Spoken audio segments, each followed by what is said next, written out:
Ji chapter 17 coordination and control.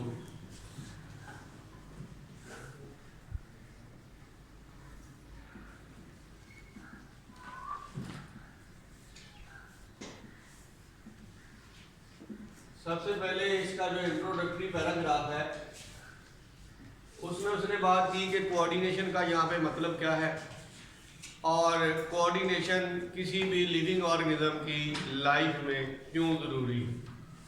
Coordinate का मतलब क्या होता है? इंग्लिश का लफ्ज़ है कोऑर्डिनेट, मिलकर काम करना। ठीक है। अब लिविंग ऑर्गेनिज्म की जितनी भी फिजियोलॉजिकल एक्टिविटीज़ हैं उनके अंदर कोऑर्डिनेशन पाया जाता है। बचपन में आप एक सिंपल सी एग्जांपल पढ़ते थे कि जब हम एक्सरसाइज करते हैं हमारा जो मस्कुलर सिस्टम है वो काम कर रहा होता है, लेकिन मस्कुलर सिस्टम को सपोर्ट देने के लिए आपकी हार्ट बीट भी तेज़ हो जाती है, यानी कि कार्डियोवैस्कुलर सिस्टम की एक्टिविटी भी बढ़ जाती है और साथ रेस्पिरेटरी सिस्टम, सांस लेने की रफ्तार बढ़ जाती है। क्यों? क्योंकि एक्सरसाइज के दौरान मसल्स को ज़्यादा एनर्जी चाहिए और मसल्स को एनर्जी प्रोवाइड करने के लिए जो प्रोसेस है वो कौन सा यूज होना है? Cellular respiration. सेलुलर रेस्पिरेशन जिसमें फ्यूल के तौर पर यूज होना है ग्लूकोज ने, और ग्लूकोज की ऑक्सीडेशन होनी है इन दी प्रेजेंस ऑफ ऑक्सीजन। ज्यादा से ज्यादा ऑक्सीजन सप्लाई करने के लिए रेस्पिरेटरी सिस्टम की एक्टिविटी तेज हो गई और ये ऑक्सीजन और ग्लूकोज मसल्स तक ट्रांसपोर्ट किसने करनी है? ब्लड ने। तो ट्रांसपोर्ट को तेज करने के लिए कार्डियोवैस्कुलर सिस्टम की एक्टिविटी भी बढ़ गई, तो सारे सिस्टम्स इन कोऑर्डिनेशन वर्क कर रहे हैं किसी भी फिजियोलॉजिकल प्रोसेस को एग्जीक्यूट करने के लिए। तो इसी प्रोसेस को हम क्या कहते हैं? कोऑर्डिनेशन कहते हैं। ठीक है। कोऑर्डिनेशन का लफ्ज़ी मतलब क्या बन रहा है? Working together. अब यहां से एक और बात समझ में आती है कि मस्कुलर सिस्टम को सपोर्ट करने के लिए रेस्पिरेटरी सिस्टम और कार्डियोवैस्कुलर सिस्टम की एक्टिविटी तेज हो गई। ठीक है, ऑब्जर्व कर सकते हैं आप, लेकिन इसका मतलब है कि किसी ना किसी तरह कार्डियोवैस्कुलर सिस्टम और रेस्पिरेटरी सिस्टम को किसी तरह से मैसेज गया है कि मस्कुलर सिस्टम को इस वक्त आपकी सपोर्ट की जरूरत है। इसका मतलब कि कोऑर्डिनेशन के लिए जरूरी है कि डिफरेंट जो हमारे ऑर्गन सिस्टम्स हैं ये आपस में क्या करें? कम्युनिकेट करें। मैसेजेस जो है वो एक तरफ से दूसरी तरफ जो है वो जाए। कोऑर्डिनेशन जो है इसके लिए जरूरी है क्या चीज? कम्युनिकेशन। जब तक मैसेज नहीं जाएगा कार्डियोवैस्कुलर सिस्टम को कि मस्कुलर सिस्टम को आपकी जरूरत है तो उसे पता नहीं चलेगा। तो कोऑर्डिनेशन के लिए जो मोस्ट इंपॉर्टेंट चीज है दैट इज कम्युनिकेशन। इस चैप्टर में हमारा फोकस जो है वो यही होगा कि मैसेजेस कैसे एक पार्ट ऑफ द बॉडी से दूसरे पार्ट ऑफ द बॉडी तक कैसे जो है वो भेजे जा सकते हैं, कोऑर्डिनेशन को कंट्रोल कैसे किया जा सकता है। बारी बारी हमने पढ़ना है कम्युनिकेशन इन प्लांट्स और इसके बाद हम बात करेंगे कम्युनिकेशन इन एनिमल्स। तो दो सेक्शन है आपके चैप्टर के, कम्युनिकेशन या coordination in plants and then coordination in animals. अब अपनी आसानी के लिए हम एनिमल्स वाला पोर्शन जो है इसको पहले पढ़ेंगे। आज हम शुरू करेंगे कोऑर्डिनेशन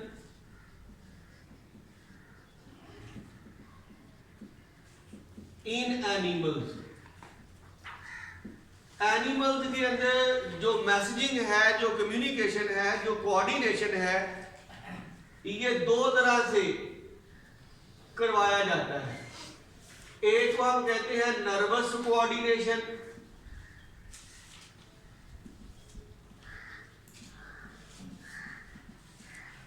और दूसरे को हम कहते हैं केमिकल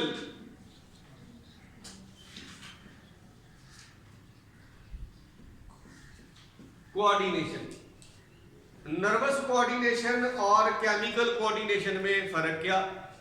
जो नर्वस कोऑर्डिनेशन है इसमें मैसेज ट्रैवल करता है in the form of weak electric currents जिसे हम नर्व इंपल्स कहते हैं। नर्वस कोऑर्डिनेशन में मैसेज कन्वे करने की जो लैंग्वेज यूज होती है वो लैंग्वेज क्या कहलाती है? नर्व इंपल्स, जिसको आगे चलकर हमने इन डिटेल की स्टडी करना है। जबकि केमिकल कोऑर्डिनेशन में जो मैसेज है वो नाम से भी समझ आ रही, मैसेज जो है वो केमिकल मैसेंजर्स के जरिए ट्रैवल करता है। इन केमिकल्स को, जो मैसेज को एक पार्ट से दूसरे पार्ट तक लेकर जाते हैं, इन केमिकल्स को हम क्या कहते हैं? हार्मोन्स कहते हैं। तो यहाँ पे नर्व इंपल्स के जरिए और केमिकल कोऑर्डिनेशन में मैसेज हार्मोन्स के जरिए एक जगह से दूसरी जगह ट्रैवल करता है। नर्वस कोऑर्डिनेशन में जो सेल्स इन्वॉल्व हैं, जो नर्व इंपल्स को कंडक्ट करते हैं, इन्हें हम कहते हैं न्यूरॉन्स या नर्व सेल्स। जबकि केमिकल कोऑर्डिनेशन में जो हार्मोन प्रोड्यूसिंग सेल्स होते हैं या टिश्यूज होते हैं या ऑर्गन्स जो हार्मोन प्रोड्यूस करते हैं, उन्हें हम कहते हैं दे आर एंडोक्राइन ग्लैंड्स। तो बहरहाल ये एक इंट्रोडक्टरी सा डिफरेंस है between two types of coordination. बारी बारी हम इन दोनों को इन डिटेल पढ़ेंगे। पहले आ जाए नर्वस कोऑर्डिनेशन। नर्वस कोऑर्डिनेशन जिसका जो मेन प्लेयर है वो है नर्व सेल्स, न्यूरॉन्स, जो मैसेजेस को लेकर आते हैं। कहता है जो नर्वस कोऑर्डिनेशन है इसमें सिर्फ न्यूरॉन इन्वॉल्व नहीं, बल्कि नर्वस कोऑर्डिनेशन के 3 मेन कंपोनेंट्स होते हैं। नर्वस कोऑर्डिनेशन के 3 मेन कंपोनेंट्स हैं जो कि आपस में कम्युनिकेट करते हैं। ये 3 कंपोनेंट्स हमेशा कौन होते हैं? Number 1 receptors. रिसेप्टर्स हम किसे कहते हैं? वो पार्ट्स ऑफ द बॉडी, वो ऑर्गन्स जो कि इन्वायरमेंट से मैसेज को रिसीव करते हैं। इस मैसेज को हम क्या कहते हैं? स्टिमुलस, जिसकी प्लूरल है स्टिमुलाई। तो रिसेप्टर्स का क्या काम है? स्टिमुलाई को रिसीव करना। स्टिमुलस को कैसे डिफाइन किया जा सकता है? हम कहते हैं एनी चेंज इन एक्सटर्नल या internal environment of an organism. Internal या एक्सटर्नल इन्वायरमेंट में आने वाली कोई भी चेंज स्टिमुलस है, और जो ऑर्गन मेरी बॉडी का इस स्टिमुलस को रिसीव करेगा वो क्या है? रिसेप्टर। रिसेप्टर के बाद जो सेकंड कंपोनेंट है नर्वस कोऑर्डिनेशन का, that is central nervous system. Receptors ने मैसेज रिसीव करके ये भेजना होता है किसको? Central nervous system. Central nervous system जिसमें ब्रेन और स्पाइनल कॉर्ड शामिल है। सेंट्रल नर्वस सिस्टम का काम क्या है? रिसेप्टर्स के जरिए रिसीव होकर आने वाले मैसेज की प्रोसेसिंग करना और इसके अकॉर्डिंगली कोई डिसीजन लेना, और इस डिसीजन को आगे CNS जो है ये भेज देगा इफेक्टर्स तक। इफेक्टर्स ये थर्ड कंपोनेंट हो गया जिसका नर्वस कोऑर्डिनेशन। इफेक्टर्स का क्या काम होता है?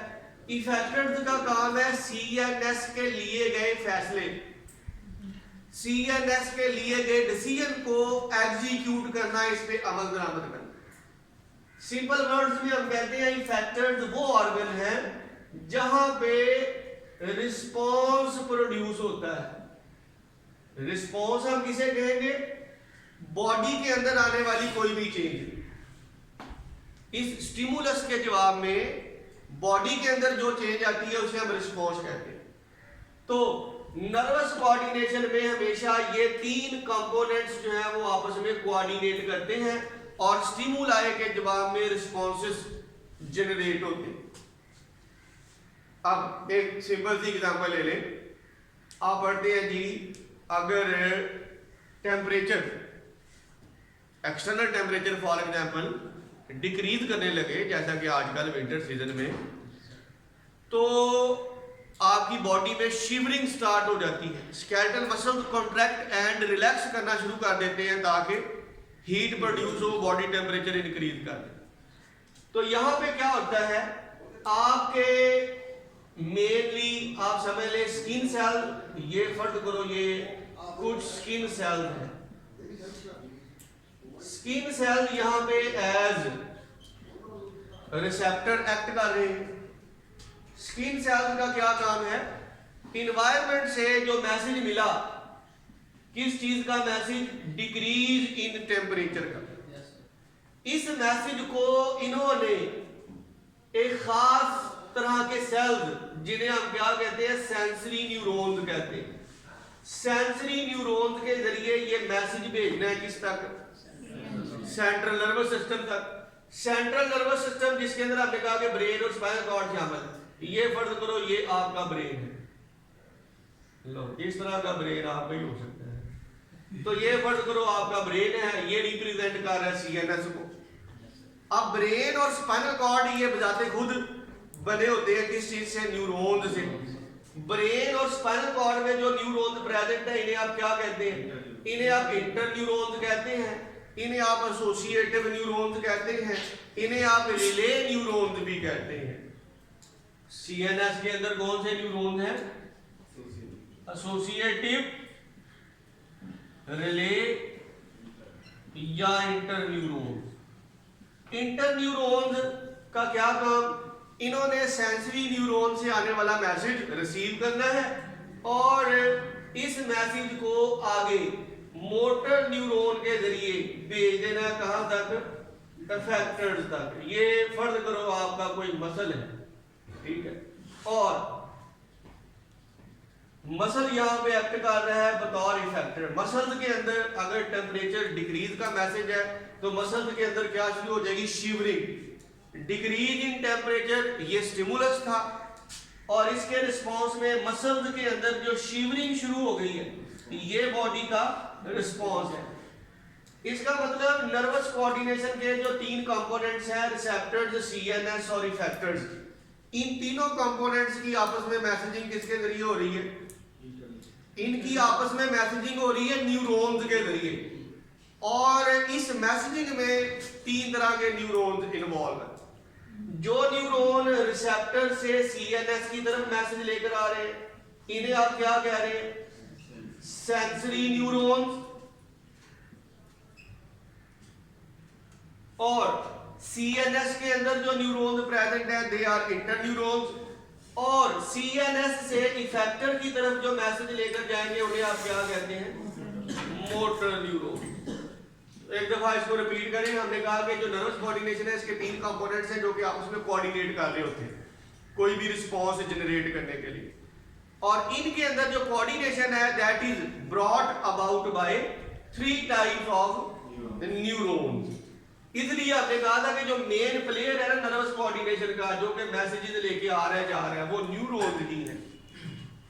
अब इसके बाद जो आपका चैप्टर है इसमें उसने ये जो तीनों कंपोनेंट्स हैं नर्वस कोऑर्डिनेशन के, इनको बारी बारी इन डिटेल डिस्कस किया है।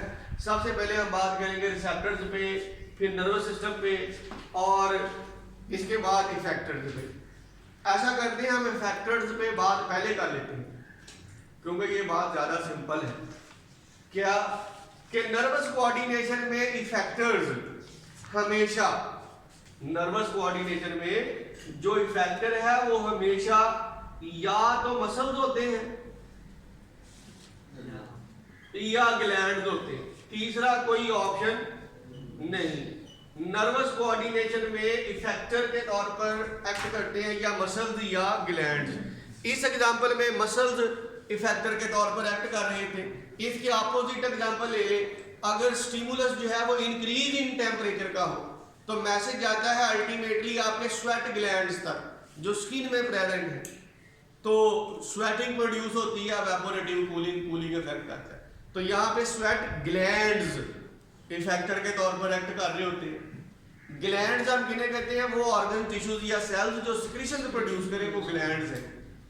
इसी तरह एक और एग्जांपल फर्ज करे, कोई खाने पीने की कोई चीज़, आपकी कोई फेवरेट डिश बन रही है किचन में, आपको उसका अरोमा, उसकी स्मेल आना शुरू हो जाती है, ठीक है, जो उसकी केमिकल्स हैं वेपर्स की फॉर्म में। तो केमिकल मैसेज एक आया, मैसेज आता है आपके सलाइवरी ग्लैंड्स तक, आपके सलाइवरी ग्लैंड्स एक्टिवेट हो जाते हैं। तो वहाँ पे इफेक्टर कौन है? आपके सलाइवरी ग्लैंड है। तो इफेक्टर हमेशा या मसल्स होंगे या ग्लैंड्स होंगे। इसके बाद दो पार्ट रह गए हैं, रिसेप्टर और सीएनएस, इन पे हम बात कर लेते हैं। तो number 1 receptors. Chemical nervous coordination में जो रिसेप्टर्स हैं, first component of nervous coordination, ये रिसेप्टर्स के तौर पर कौन एक्ट करता है? कहता है रिसेप्टर्स के तौर पर एक्ट करते हैं कुछ हमारी बॉडी के स्पेशलाइज्ड ऑर्गन्स, सेल्स या नर्व एंडिंग्स। इसका मतलब क्या? कहता है हमारी बॉडी में कुछ ऑर्गन्स हैं जो रिसेप्टर्स के तौर पर एक्ट करते हैं। मसलन हमारी जो स्किन है, ये रिसेप्टर, स्किन एक ऑर्गन है। स्किन जो है ये एक्ट करती है receptor of touch, pressure, heat, cold, pain, different तरह के स्टिमुलाई को स्किन क्या कर सकती है? डिटेक्ट कर सकती है। या फिर हमारी आईज के जो रेटिना के सेल्स हैं वो लाइट रिसेप्टर्स के तौर पर एक्ट करते हैं। इसी तरह हमारे कान के अंदर जो साउंड को डिटेक्ट करने के लिए वो मैकेनिकल रिसेप्टर्स हैं जो वाइब्रेशंस को डिटेक्ट करते हैं। कहता कुछ तो हमारी बॉडी में नेचर ने कुछ ऑर्गन ऐसे रखे हैं जो कि रिसेप्टर्स के तौर पर एक्ट करते हैं। और कहता बाद का सिंपल नर्व एंडिंग भी रिसेप्टर के तौर पर एक्ट कर सकती है। इसका मतलब हमने देखा था कि रिसेप्टर से मैसेज को अल्टीमेटली सेंसरी न्यूरॉन ने उठाना है और सीएनएस की तरफ लेकर जाना है। तो समटाइम्स सेंसरी न्यूरॉन्स बजाय इसके कि किसी थर्ड पार्टी रिसेप्टर सेल से मैसेज रिसीव करें, बाद का सेंसरी न्यूरॉन्स डायरेक्ट इन्वायरमेंट से भी मैसेज रिसीव कर लेते हैं, एक्सटर्नल या इंटरनल इन्वायरमेंट से। बाद का सेंसरी न्यूरॉन्स डायरेक्ट मैसेज खुद रिसीव करते हैं और सीएनएस की तरफ लेके जाए। जब कोई सेंसरी न्यूरॉन डायरेक्ट इन्वायरमेंट से मैसेज रिसीव करेगा तो हम कहेंगे वो सेंसरी न्यूरॉन रिसेप्टर के तौर पर एक्ट कर रहा है। यहां पे जो नर्व एंडिंग है, नर्व एंडिंग का मतलब क्या है? नर्व एंडिंग का मतलब है डेंड्राइट्स ऑफ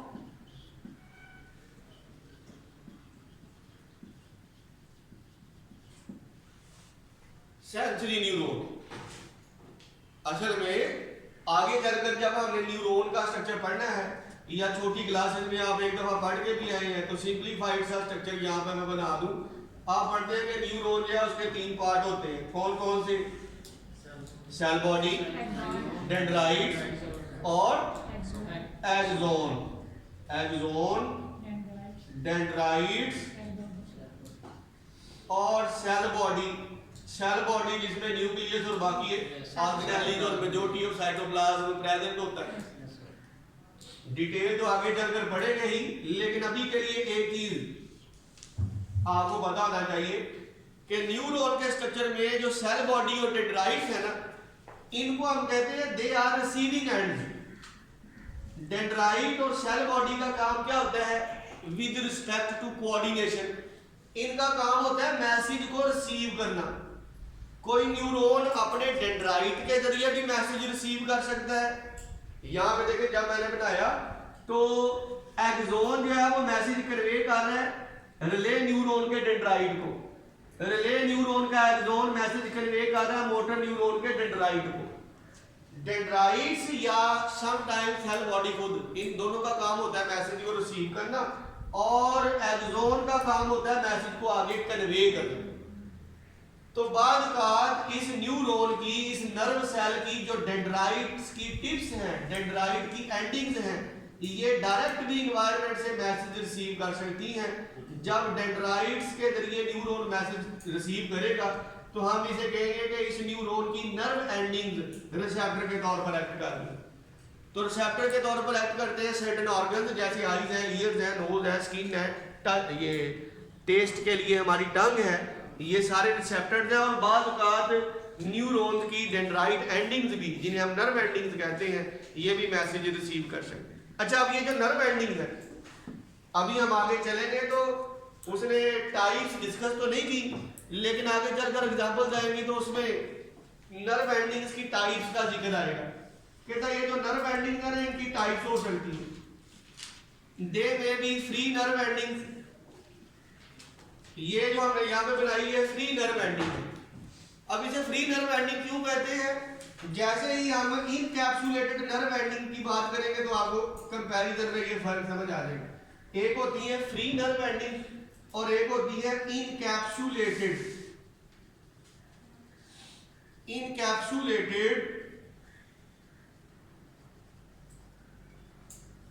नर्व एंडिंग्स।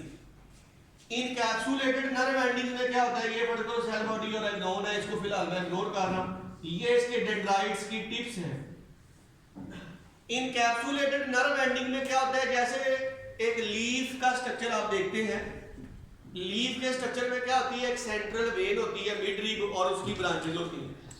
इन तमाम वेन्स के दरमियान में क्या प्रेजेंट होते हैं, एक thin sheet of different tissues present होती है, जिसमें ये आपके फोटोसिंथेटिक टिश्यूज हैं और ऊपर एपिडर्मिस है।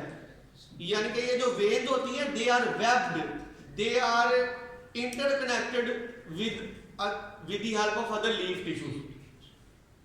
तो जो इनकैप्सुलेटेड नर्व एंडिंग्स हैं इनका स्ट्रक्चर आप समझ ले बाहर लीफ की तरह नजर आता है। कैसे कि इन नर्व एंडिंग्स को कनेक्टिव टिश्यू की एक थिन लेयर ने आपस में क्या किया होता है, कनेक्ट किया होता है। तो इन्हें हम इनकैप्सुलेटेड नर्व एंडिंग्स कहते हैं। इनका स्ट्रक्चर लीफ की तरह है। आपके ख्याल में फ्री नर्व एंडिंग और इनकैप्सुलेटेड नर्व एंडिंग, इन दोनों में से कौन सी नर्व एंडिंग्स ज्यादा सेंसिटिव होंगी? दोनों में से कौन सी नर्व एंडिंग्स जो है इनको इजीली स्टिमुलेट किया जा सकता है? इनकैप्सुलेटेड नर्व एंडिंग्स एक तरह से जो thin sheet of connective tissue है, इससे ये एंटीना के तौर पर काम कर रही है। जैसे एंटीना नहीं आपका सिग्नल कैच कर रहा होता, ये एंटीना के तौर पर काम कर रही है कि अगर कोई स्टिमुलस, जो फ्री नर्व एंडिंग है, जब तक कोई टिप को स्टिमुलेट नहीं करेगा मैसेज रिसीव नहीं होगा। लेकिन in case of encapsulated nerve ending दरमियान में जो थिन शीट है, अगर इसको भी कोई कह लें कि स्टिमुलेट कर दिया जाए तो मैसेज जो है वो जो डेंड्राइट्स तक कन्वे हो जाएगा। तो बहरहाल नर्व एंडिंग दो तरह की। इसके बाद अपनी बुक्स में आ जाए, कहता है जो रिसेप्टर्स है ना, इनको क्लासीफाई किया जाता है डिफरेंट कैटेगरीज में on the basis of type of stimulus they receive. आपकी बुक में सारी कैटेगरीज लिखी हुई हैं। मतलब कहता है ये फोटो रिसेप्टर्स हो सकते हैं अगर ये स्टिमुलस ऑफ लाइट को रिसीव करें, ये मैकेनिकल स्टिमुलस को रिसीव करें तो ये मैकेनो रिसेप्टर्स हो सकते हैं। जैसे जो आपके ईयर्स के अंदर जो साउंड रिसेप्टर्स हैं, ऑडिटरी जो आपकी नर्व्स हैं, वो वाइब्रेशंस को डिटेक्ट करती है। Vibrations mechanical stimulus, touch pressure mechanical stimulus. आपकी टेस्ट बर्ड्स और आपकी नोज के अंदर जो रिसेप्टर्स हैं ये केमिकल्स को डिटेक्ट करते हैं। एयरबॉर्न केमिकल्स, जो हवा में केमिकल्स कह लेंगे गैसेस या वेपर्स की फॉर्म में प्रेजेंट हैं, उनको डिटेक्ट करती हैं आपकी टेस्ट बर्ड्स या नोज। तो ये इन्हें हम कीमो रिसेप्टर्स कहेंगे। Photoreceptors, mechanoreceptors, chemoreceptors, nose और टेस्ट बर्ड्स में कीमो रिसेप्टर्स प्रेजेंट है। इसी तरह एक टाइप उसने बताई नोसिसेप्टर्स, ये हम किन्हें कहते हैं, पेन रिसेप्टर्स को कहते हैं। अब रिसेप्टर्स के बारे में एक बार कि ये जो रिसेप्टर्स होते हैं दे आर स्पेशलाइज्ड। इसका मतलब जो फोटोरिसेप्टर है वो सेंसरी न्यूरॉन, वो सेल या वो ऑर्गन जो कि डिजाइन किया गया है to receive the stimulus of light, वो सिर्फ लाइट के स्टिमुलस से ही एक्टिवेट होगा या स्टिमुलेट होगा, वो मैकेनिकल या केमिकल स्टिमुलस को रिसीव नहीं कर सकता। जो केमोरिसेप्टर है, अब इनकी भी आगे कैटेगरीज हो सकती है। एक कीमोरिसेप्टर है, वो कार्बन डाइऑक्साइड कंसंट्रेशन को डिटेक्ट करते हैं हमारे ब्लड के अंदर, कोई ऑक्सीजन कंसंट्रेशन को, कोई ग्लूकोज कंसंट्रेशन को। तो जो कीमोरिसेप्टर है, पहली बात तो ये कि वो मैकेनिकल स्टिमुलस से स्टिमुलेट नहीं होगा। और कीमोरिसेप्टर्स में से भी अगर कोई कार्बन डाइऑक्साइड को डिटेक्ट करने के लिए डिजाइन किया गया है तो वो ग्लूकोज के मैसेज को रिसीव नहीं करता। अगर कोई ग्लूकोज कंसंट्रेशन को मेजर करने के लिए बना है तो वो कार्बन डाइऑक्साइड के लिए इनसेंसिटिव हो, स्पेशलाइज्ड होते हैं। लेकिन नोसिसेप्टर्स के बारे में कहता है they are undifferentiated nerve endings. इसका मतलब क्या है? नोसिसेप्टर्स के बारे में उसने ये क्यों कहा? इसमें एक बात तो है इनके फंक्शन से रिलेटेड कि जो नोसिसेप्टर्स हैं they can be stimulated by variety of stimuli.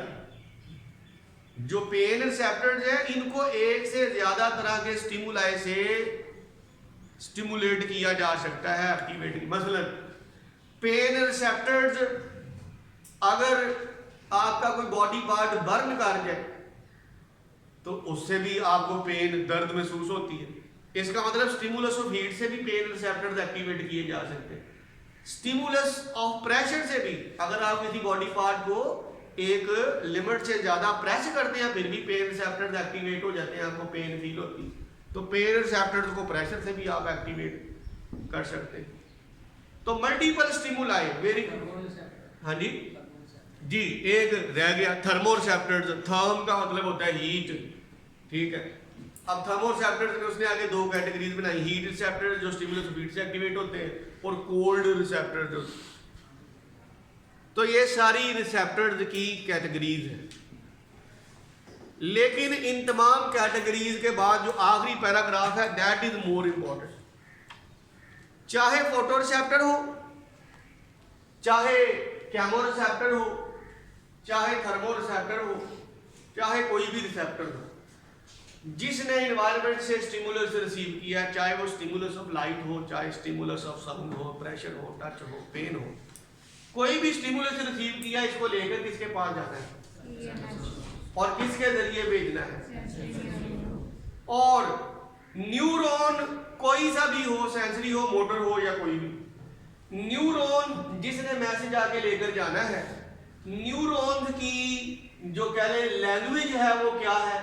Nerve impulse, weak electric currents. इसका मतलब कोई फोटोरिसेप्टर है, उसने भी मैसेज नर्व इंपल्स की सूरत में आगे भेजना है। कोई मैकेनिकल, कोई मैकेनोरिसेप्टर है, उसने भी मैसेज आगे नर्व इंपल्स की सूरत में भेजना है। कोई केमोरिसेप्टर है तो भी। अगर तमाम रिसेप्टर्स ने मैसेज नर्व इंपल्स के तौर पर ही आगे भेजा है तो कहता है क्या वजह है? मैसेज नर्व इंपल्स की सूरत में ही आगे जा रहा है तो क्या वजह है? हमें डिफरेंट सेंसेशंस क्यों फील होती हैं? जो आप पढ़ते हैं कि 5 हमारी बेसिक सेंसेस हैं। बुक में एक वर्ड उसने यूज किया कि 5 मोडेलिटीज ऑफ सेंसेस। मोडेलिटी लफ्ज मोड, तरीका, कि हमें डिफरेंट तरीके से क्यों महसूस होता है। हीट का स्टिमुलस एक अलग तरीके से महसूस होता है, कोल्ड का स्टिमुलस एक अलग तरीके से। हालांकि हीट रिसेप्टर भी नर्व इंपल्स आगे भेज रहा है, कोल्ड रिसेप्टर भी नर्व इंपल्स ही आगे भेज रहा है। तो इसकी कहता है असल में वजह क्या है? इसकी वजह रिलाय करती है हमारे CNS में।